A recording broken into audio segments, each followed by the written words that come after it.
Whenever I start a session with a new patient or even an existing patient, if we're working in a different area, I always like to make sure they know exactly what I'm doing, why I'm doing it, and I gather their permission to do it. So Melissa, in this case, what I would like to do is put a hand on your midsection, a little bit on your ribs, a little bit on your abdomen, and put some very mild pressure in there to see if we can replicate some of those symptoms you were talking about. Are you okay with that? Sure.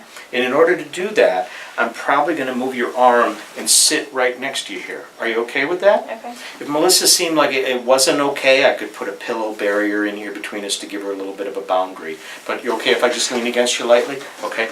And I'm going to place my hand so the thenar and hyperthenar eminences are just engaged a little bit with the ribs as well as the abdomen. Depending on Melissa's clothing, I can usually work really well through the clothing without a problem. I'm going to start in the macro.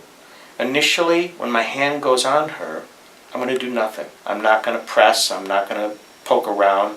I don't want to provoke anything. I want to let her get an idea of what it is that I'm doing to see whether it's safe or not, to feel whether it's safe. Does that feel okay? Yes. Good. So once she feels like it's okay, I'm going to slowly go from doing nothing to doing something. By just slow engagement, I'm comparing side to side. And over here, on Melissa's left, I feel an area in the lower ribs, upper abdomen.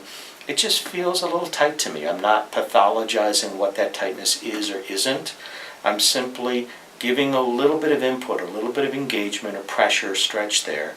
And then watching nonverbals as well as for verbals. Melissa, what do you feel? It's tight. A little tight. Is that familiar in any way?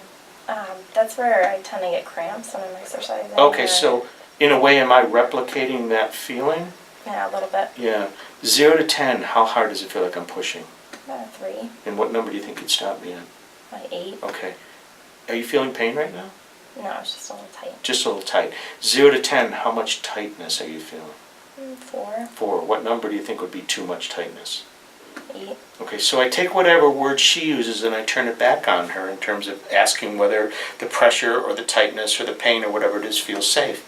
Last question for now is, does my pressure feel like it could be helpful for that tightness? It does. Good. And if she's not sure if it's helpful, I'm going to flip the question around and say, does it feel like it might be harmful? And of course, if she would say yes to that one, I would immediately stop.